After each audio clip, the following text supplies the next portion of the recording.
It's been said that every quilt tells a story, and it's so true. But I also believe every quilter has a story to tell. I wanted to hear about the people behind these wonderful quilts and thought you'd enjoy hearing about their lives also. Welcome to A Quilter's Life. I had the opportunity to interview Shirley Cox in her shop, Side Stitchin, which is on the main street in Belpre, Ohio. Shirley said she was fine with the traffic and customers shopping in the background while we had the interview. After this interview, I had the opportunity to shop at Side Stitchin, and each time, Shirley was so helpful so that I could find just what I needed. Although we've both been in this area for about the same amount of time, we just met. I'm so thankful to get to know Shirley.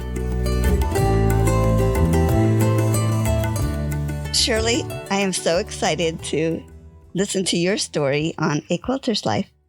Thank you, Paula, for inviting me. I'm really honored to be on your podcast. Well, I have been looking forward to this ever since I stopped by your quilt shop. I found you online and, I think I found you on Google Maps. And so I swung by and met you just a few months ago. Yeah, and it was just kind of ironic that you stopped in and invited me to be on here. And I've shared a little bit about quilting with you, but we invited you to come to Guild. You came to Guild. And I think that it just opens up a whole nother window for everybody. Yeah. So many people have told me guilds are so wonderful, and I had never joined one. Mm-hmm. So when you invited me to the Scenic River Quilters Society, and we met last night, it was so much fun. I had a blast. Good. I'm glad you enjoyed it. I did. Let's jump back to, where were you born and raised? I was actually born in Chicago, Illinois. My father was in seminary. He was a Presbyterian minister. And then we moved to Wisconsin, a little town called Dane, about 500 people. And I grew up in Wisconsin till we moved to Ohio when I was in 7th grade. So I was about 12, 13 years old.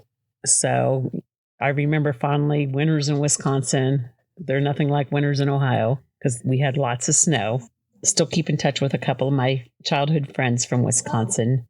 But then in 1978, I do believe we came to Ohio, which that was the big blizzard of Ohio. We moved in the first of the year, and I didn't go to school the whole month of January because there was just too much snow on the ground. There's also some energy crisis going on. So I just thought, in Wisconsin, this would never happen. But been in Ohio, graduated. Actually, I grew up in McConnellsville, just north of here. Graduated from Morgan, went to the University of Rio Grande. There I met my husband. We were both in ROTC together. And then after graduating from college, he went active duty Army. I went into the U.S. Army Reserves, stationed in El Paso, Texas. So we ventured around. We have 3 children. And they're, this year, I'm dating myself, but they're going to be 38, 36, and 32, I do believe. But while we were in El Paso, Texas, both of us were called to go overseas during Desert Storm. And so while we were there, we kind of made a conscious decision when we got back, I should say, that we got out of the Army and came back to Ohio. My husband grew up here in Belpre, and his parents lived here, and mine lived in McConnellsville, so we just came back this way. Wow. My oldest son is in El Paso, and his wife is in the Army Reserves, and I'm like, really? Yeah, well, it's funny how small a world it really is. When we first went to El Paso, I thought, excuse my language, but I thought my husband took me to hell because everything's desert. There's no green, there's no nothing. But you're there for a while, it grows on you, and it's got a beauty of its own. Mm-hmm. And it's really a beautiful town, or at least it was when we were there. We still keep in touch with a lot of our Army buddies that we went to school with and were in the Army with.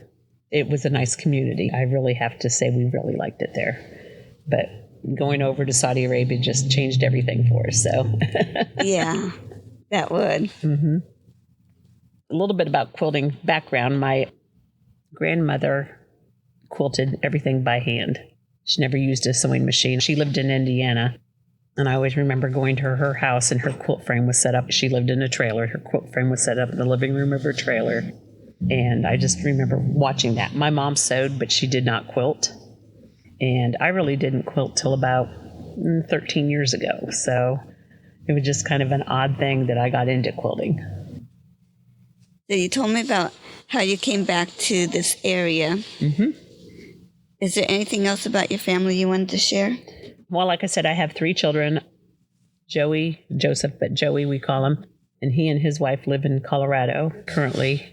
I have a daughter, Danielle, and her husband, Rob. They live in Frederick, Maryland, and they have 2 children, or 2 grandchildren. Well, 2 out of our 3 grandchildren, Wyatt and Thea, and they're right now 2 and 4.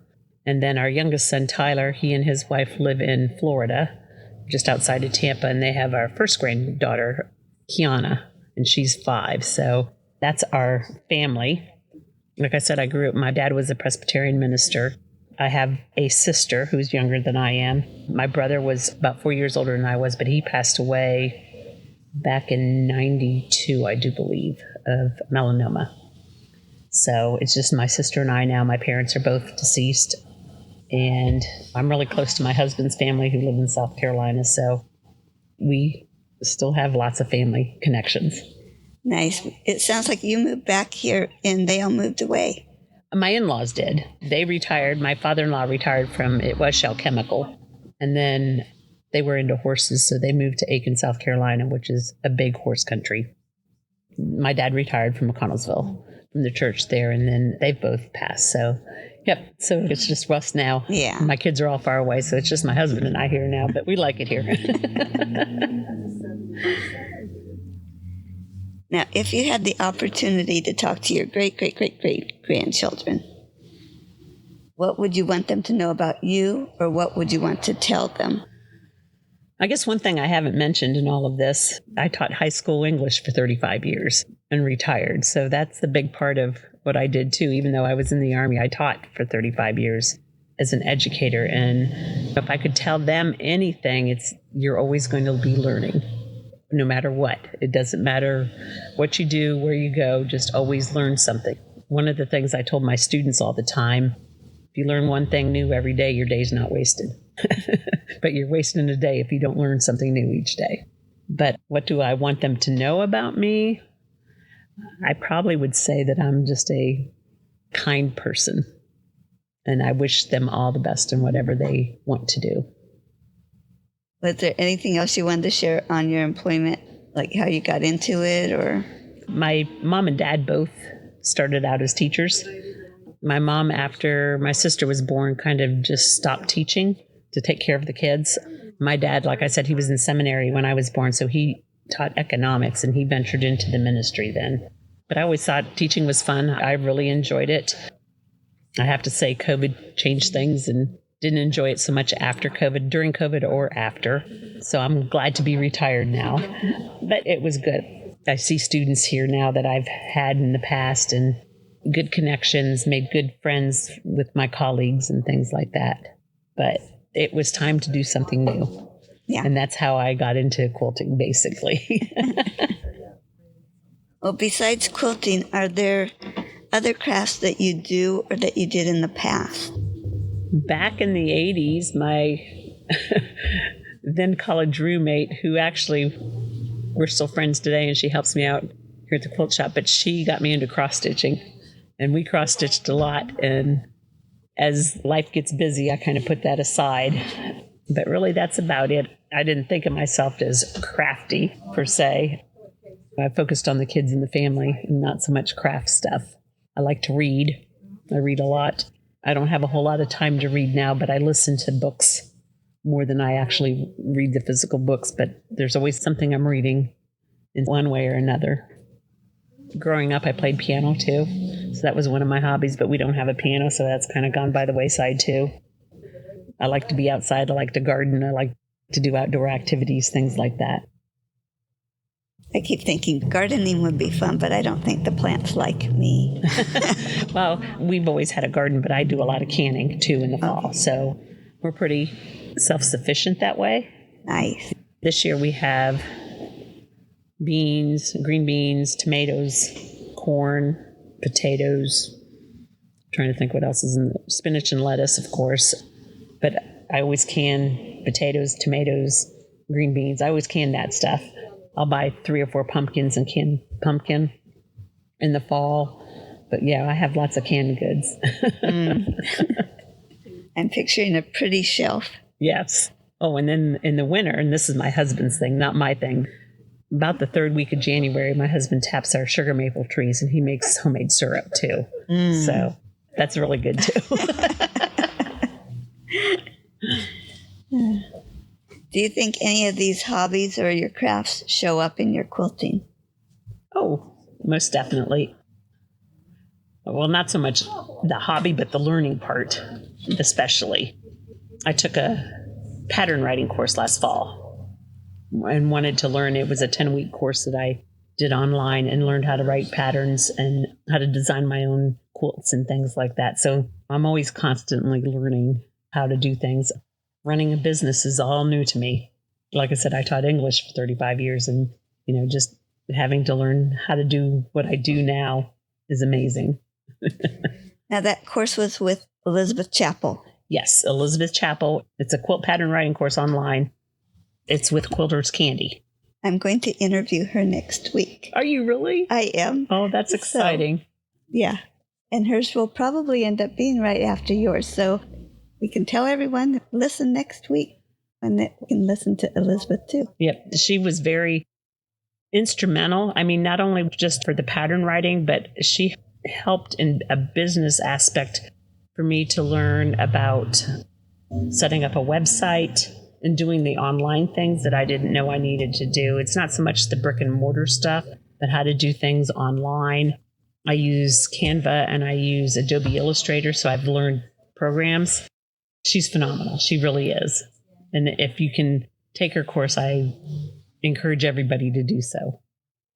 I've gotten to talk to several people that have taken the course, and she just sounds so wonderful, and I'm really looking forward to that interview also.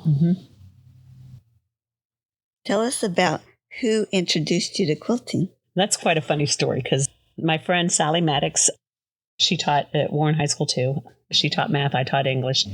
She's been a quilter, and around 2011, 2012, somewhere in there, there was a quilt show. It was called Quilt Odyssey, and it was in Hershey, Pennsylvania.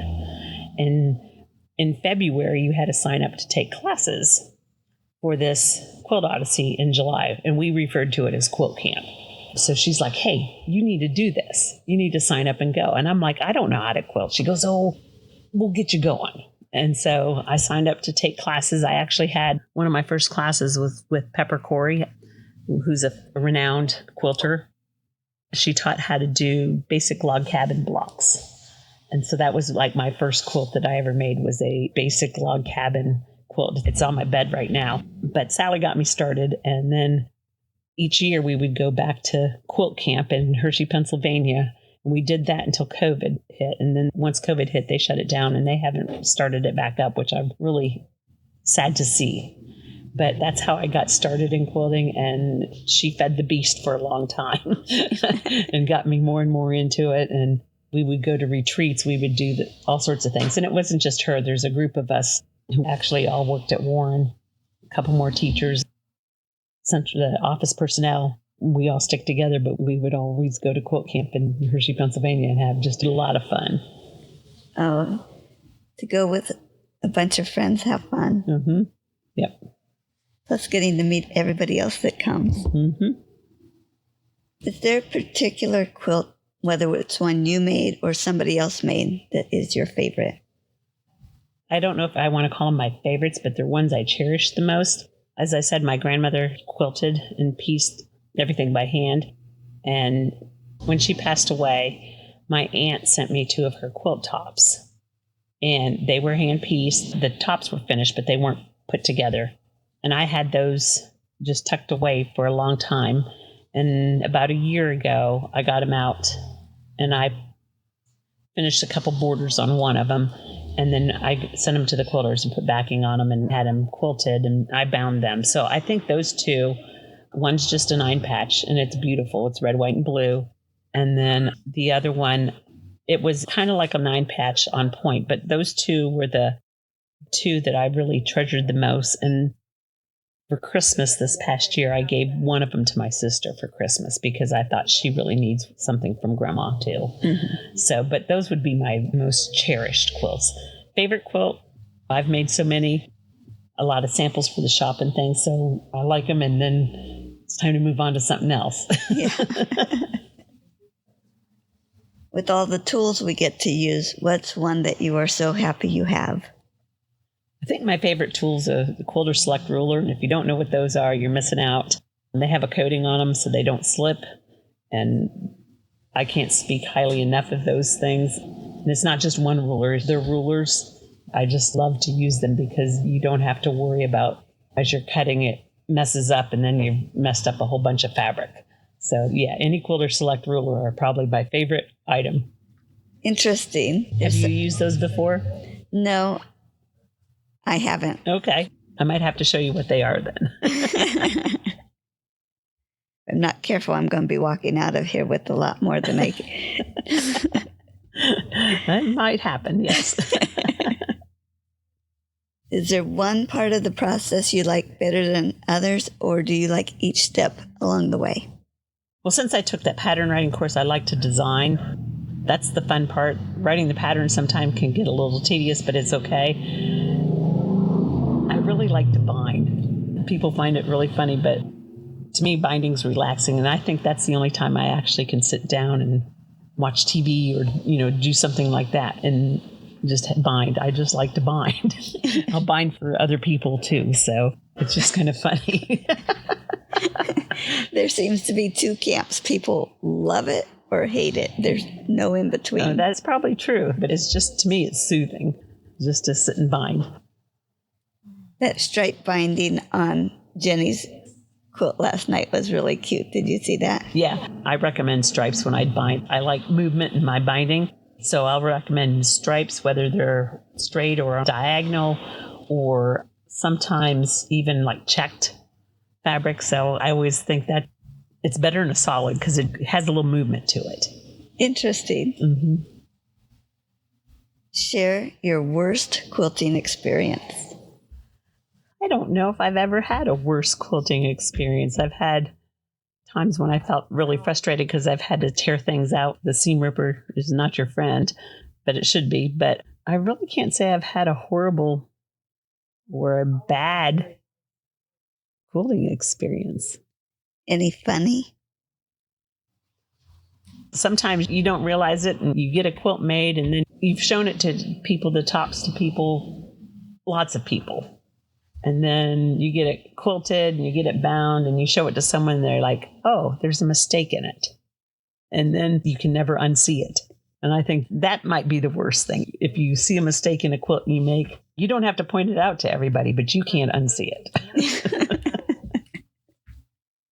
What do you think has drawn you to continue making quilts rather than spend your time on anything else? I like the process of putting something together and having it as something finished. Sitting at your sewing machine and sewing is soothing. Sewing with friends is soothing. We do that a lot. We get together and just sew. If you come into the shop, you see we have sewing machines and we have a table where other people can set up. So we just, get together and sew when we're here sometimes. I don't know. It's just fun. Fabric's fun. I like to come in and I've only had the shop for 2 years. So before that, I just would like to come in and shop and, as a lot of customers say, pet the fabric. But it's just soothing. I think that's the perfect word for it. Mm-hmm. Who do you make your quilts for? In the past, I would make them as gifts. I made one for each of my children for their weddings. If someone was having a baby, I'd make a baby quilt. Sometimes I just make them for myself because I like the pattern. Anymore, I make them as samples to have in the shop. Every now and then, a customer will ask me to make a t-shirt quilt or make a quilt for them, and I'll do that. But most of the time anymore is just making samples. Yeah. Yep. And I'm getting a lot of samples. I was upstairs in our guest room the other day, and I counted I had 13 quilts on one bed. So it might be time to start selling some quilts. I don't know. Do you have a special project going on right now? Actually, I'm working on 2 customer quilts. One's a t-shirt quilt and one's just another. It's like a wedding ring. It's called Metro Rings. Almost finished with both of those. And then I'm actually going to start working on the All Ohio Shop Hop samples from the patterns in the magazine. So we're going to make some samples to have in the shop during the Shop Hop. Neat. I am anxious to get a look at that magazine. Now, I heard that one of the quilt patterns was made by Joanne Hubbard, who was in charge of the quilt retreat I went to. Mm-hmm. I do believe so, yes. So, yeah, and anyone could have designed a pattern, but the deadline for the designs was back in November, and that was just too busy of a time. I thought about designing one too, but I think just starting out, and I was just finishing that course up, so that wasn't really the right time. But maybe if we do this again next year, I might submit a pattern. Oh, that would be fun. Mm-hmm. Describe your sewing space. My sewing space at home, I live in a log home that overlooks the Ohio River. And my sewing table was actually in a dormer. So I look out the window and I can watch the barges go up and down the river. I could watch the train. There's a train across the river. I open the window, but our whole upstairs of our house is a loft. So like 3/4 of our house is my sewing room. I do have that guest bedroom up there for when family comes over, but right now it's got 13 quilts on it. But I've kind of taken up that whole upstairs. Now, I don't sew there too much anymore. Since I bought the shop, I mostly sew down here. I have my own sewing machine in the shop, and I work on things here. When I go home now, if I'm sewing, I'm binding, which is kind of funny. But it's nice and peaceful, just to sit up there and just see the scenery out the front of my sewing machine. Yeah. I wish we had a way to describe how fun it is to watch those barges go by. Mm-hmm. Yeah, every now and then, if I time it right, and you have to time it, but you can see, like the American Queen, the river boats go up and down the river too, and that's just beautiful to watch. Oh, wow. Yeah. Share a quilting tip. If you like some fabric and you think, oh, it might be there next time I come, it probably won't be. So you might as well get the fabric when you see it, when you like it. And that's not so much about quilting, but fabric disappears quickly. And you'd be surprised the stuff that you like, oh, I wish I would have been. And it's better to have it than to regret not getting it. I think one lady I interviewed said, if you like it, buy at least 8 yards. I have customers who said if they like it, they get 2 yards of it, because that's enough to do something with it. Yeah. One's may or may not cover it, but 2 will. So. You bought the shop a couple years ago. You just had your 2nd anniversary. Mm-hmm. Did you change the name of the shop when you... Well, when I bought the shop, it was kind of funny because the shop wasn't even on my radar. Had no aspect of that. I had figured things out that I could retire, and the school has a retire rehire policy, and you could do that for 2 years. So I was going to do that. So I retired. I was going to go back, and then about March, a mutual friend of both mine and the previous owner kind of gave me a nudge and said, hey, you got to buy that, because she was going to sell it or close it. And I'm like, why would I want to buy a quilt shop? Had no idea. Wasn't a business person. And I went home and talked to my husband, and he's like, you know what? Let's look into this. So we started to look into it, and the more we looked into it, the more we talked to the previous owner, it just kind of fell into my lap. It really did. And it was a good business deal. I really do believe we could take over the same space, and she was going to venture into another aspect of quilting, into long arming, instead of running the shop, which fit into her schedule better. So in March, April, we made a decision to buy it, and I started, you asked me about the name. I did change the name. It used to be So Happy, but she wanted to keep that for her long arm business. So that name's still out there. I wanted to change it, and I asked my kids, I said, I need a name for the quilt shop. And my youngest son, being the comedian of the family, said, why don't you call it your Side Stitch? Because it's like your side gig. And I'm like, nah. The English teacher in me said, I don't want a pronoun in there. So it can't be my. So it evolved into Side Stitchin because it was something I was doing on the side. The first year I had the shop, I was still teaching full time.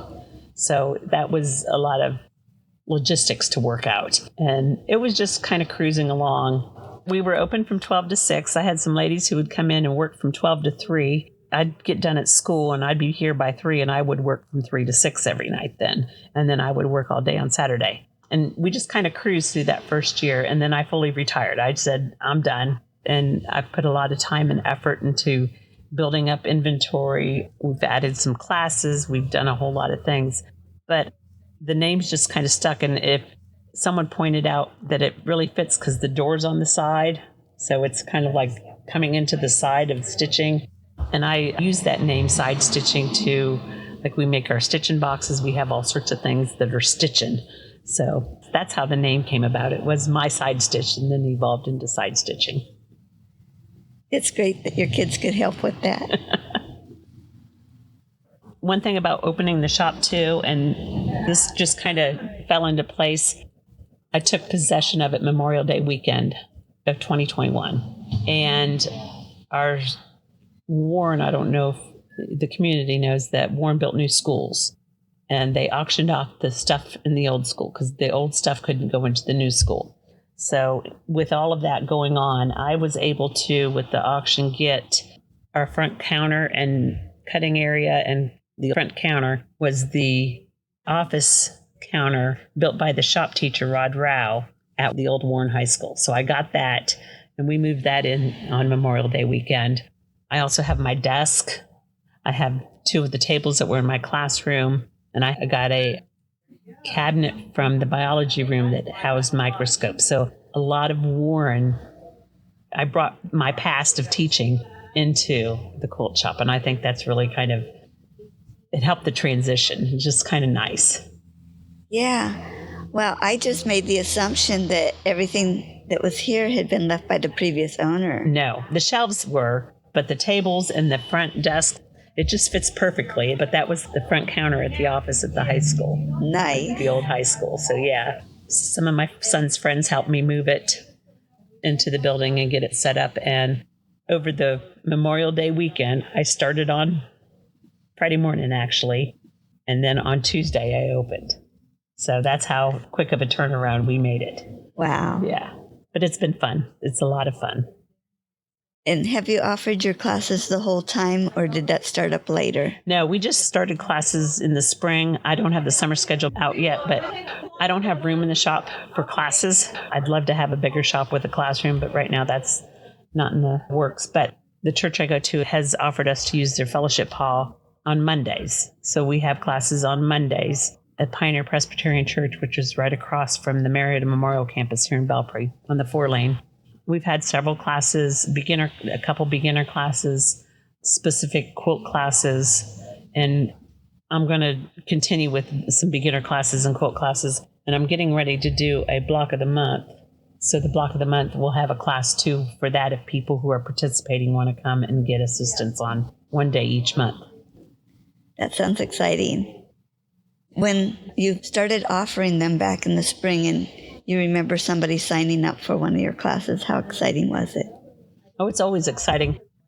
The excitement is just not signing up for the classes that people want to come in and actually see what we're doing. Sally teaches some of the classes. I've taught a couple. The other excitement thing is in February, I had been using Square for the shop. Actually, last December, I went to a program from Rain Retail called Like So. And Like So hosts my website so they can sign up for classes online. And that started in February. So that's when we really started offering the classes and everything. And like I said, with the pattern writing course, it helped me to get all that tech stuff figured out. So people sign up for classes, people order things online. That makes me happy too. I have a retreat coming up in July, and people have registered for the retreat online. Actually, that's going to be pretty interesting. The retreat in July is going to be up in Amish country, and I have 41 people signed up to go. Really? Yes. I would be there, but I'm going to be out of town. I saw that. Oh. Yeah. Amish country's a fun place to be. You're going to have a great time. Yep, I can't wait. It's going to be exciting. Do you remember when people started coming into the shop that weekend you opened? Yeah, I do. It's kind of funny because, like I said, I don't have a business background, so I still don't know what to expect every day. And customers started coming in. It's a strong emotion saying that, I can help people in their quilting needs. Does that make sense? Even today, it's just exciting when people come in. I make sure I greet each and every one of them as they come in the door, help them as much as they want help, because sometimes they don't want a whole lot of help. They just want to come in and look and browse, and that's perfectly fine. But if they want advice on matching colors, or if they want advice on what fabric to use in a pattern, I'm more than happy to help them.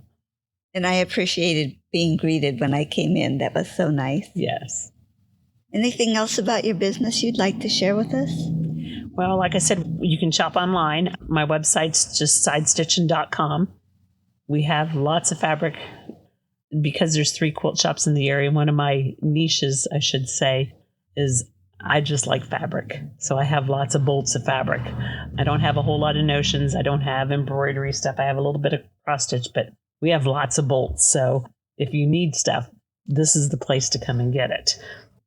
I'm having fun. People ask me, do you like doing it? And I'm like, this is the best job I've ever had because I am having fun doing it.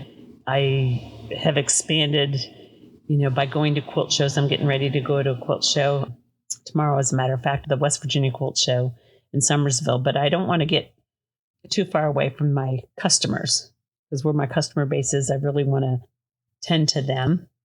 And I do get a lot of West Virginia people coming up from here. I'm looking forward to the next 2 years, maybe the next 10 years. My husband he supports me wholly, don't get me wrong, but he kind of cracks up. He goes, what's going to happen if something happens to you? I'm like, nothing's going to happen to me. We all think we're infallible, but those are things I really need to start thinking of because I started over with a new business late in life, pretty much so. Yeah. Aren't you just going to tell them, well, you'll have lots of fabric. Maybe you should learn to sew. Yeah, maybe you should learn to sew. Okay, and you shared your website. Are there other places to find you? I'm on Facebook, just Side Stitchin Quilt Shop.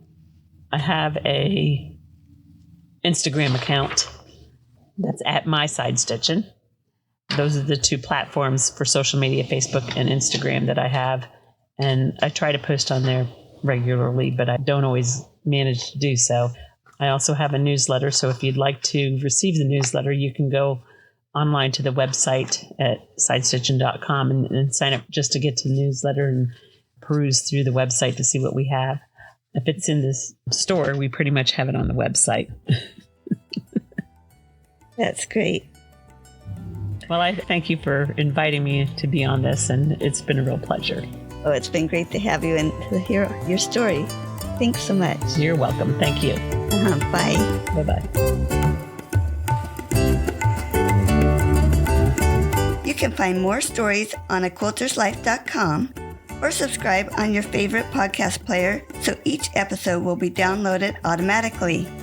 Also, I want to hear about you and your wonderful quilts. Please contact me, Paula Chamberlain, through the website to set up an interview. And as always, thanks for listening.